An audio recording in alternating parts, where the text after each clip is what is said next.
My husband died with a mortal sin not confessed, adultery many years ago. Does he automatically go to hell? We were married a long time. He was a good husband and father, and thank you. And this is from Anonymous, okay? So one question would be, how do you know it wasn't confessed? But let's talk about that. Yeah, I would say, of course, confession is the best way to become reconciled to God.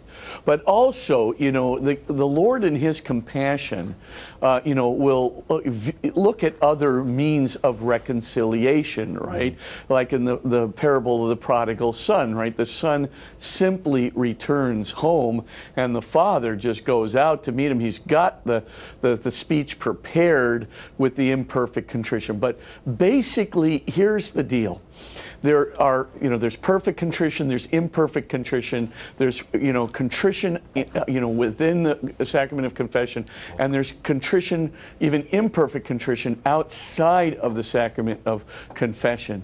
So what you're really looking at is, did your husband actually, did he reconcile with God in some way of his own? Maybe he just couldn't bring himself to go to confession, but did he try to reconcile with God in some way?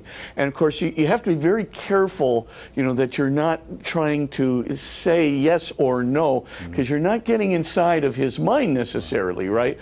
So you have to be open to the fact that he really did call upon the mercy of God. He really did regret that act of adultery. He really did turn to the Lord in contrition, or maybe even in imperfect contrition, right? Which is, or just out of fear and just of hell, or fear of ruining his life or his prospects for salvation.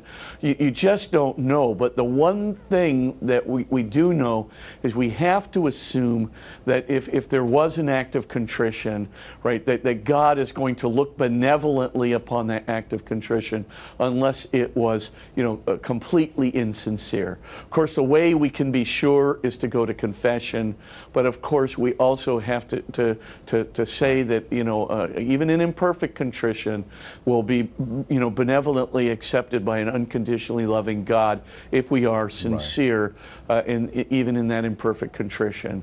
So you have to more or less leave that up to God. God judges hearts. He doesn't judge harshly, but He does judge the heart and can see the sincerity of that of a possible act of contrition, and then we have to leave it in God's hands. Right, exactly. He's going to do the good thing, the just thing, the merciful thing at the end of the day.